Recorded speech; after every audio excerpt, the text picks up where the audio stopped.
Usabvunze mukadzi kuti zviri kunaka here, uri kunakirwa here. Ukaona mukadzi achisimba akanyarara, asina action, asina movement yaari kurova, ziya kuti engo yawamupa naye haisiriyo. Chinja magiya upinde muhighway.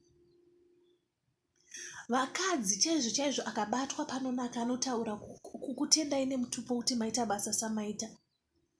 Iyi yamandipa nayo dhidhika iyi, ndikunyatsoinzwa, ndikunyatsoifila. Munofanira kucommunicata so. Kana pakunoipinza paipai futi, imbomuudza kuti bhebi iyi sinhinde rako iyi, ita zvaunoda naro.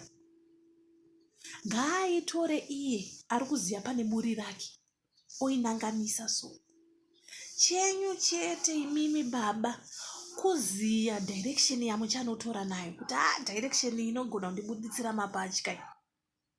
Amai otenda zvine mutupo. Wanzi waona mukadzi wako akanyarara achita kunge danda so, ziya kuti hapana zvauri kuita. Chinja magiya, upinde mu2 kana mu3. Kwete kuda kusiya mukadzi ari panzara womumhanyirira futi kumubvunza kuti iri kunaka here, zviri kunaka, ukaona akanyarara hazvisi kumuitira. Ukaona akanyarara hazvisi kumuitira, tsvagai imwe futi position yekurova baba. Vakadzi vari so fani so. Anokuudza mukunyarara imomo kuti hapana pandingambotaure kuti ndikunakirwa ini ndisiri kunakirwa panapa.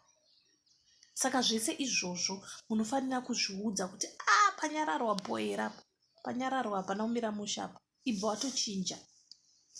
Munhu ngaati achibva mukuitwa, ngatore kapu yemvura onwa so, kuratidza kuti pashandwazve.